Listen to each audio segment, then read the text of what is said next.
Çin senden düşmançılık yapar. Çin niye? Ha, Doğu Türkistan'da 40 milyon Türk'ün özgürlüğünü istiyorsunuz. Böyle. O Çin benden düşman olsun. Ben Çin'den ne istiyorum ki? Özgürlüğümü istiyorum. Çin bana düşman olmuş artık. Benim özgürlüğümü elimden almış. Ben özgürlüğümü istiyorum. Ha, yerinde otur. Azerbaycan'da otur. Niye Azerbaycan'da otururum?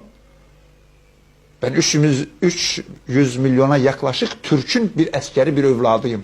Nasıl da sesimi çıkartmamalıyım?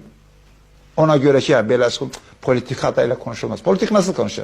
Hepiniz iyisiniz. Çin de iyidir. İran da iyidir. Rusya da iyidir. Ben de burada bir cumhurbaşkanıyım. Neyse o cumhurbaşkanlığı kime lazım o?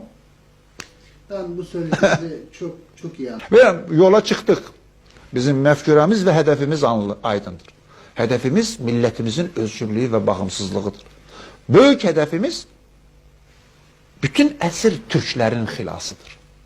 Doğu Türkistan'daki 40 milyon Türk'ün, İran'daki İran deyilen Azerbaycan gününde yaşayan 30 milyon Türk'ün, Irak'ın kuzeyinde yaşayan 2 milyon buçuk Türk milletinin, Türkmen deyilen Türk'ün, Batı Trakya'da yaşayan Türk'ün, Kıbrıs'taki Türk'ün, dünyanın neresinde varsa köle edilmek isteyen ve köle olan veyahut kalan veyahut ezilmek veyahut başkası tarafından ezilmek istenen Türk'ün xilasıdır. Biz bu yola çıkmışız.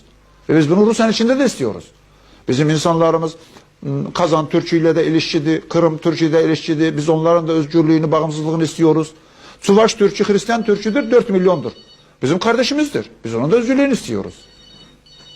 Kakaos Türk'ünün de özgürlüğünü istiyoruz. Dünyada bütün Türklerin bağımsızlığını, özgürlüğünü istiyoruz.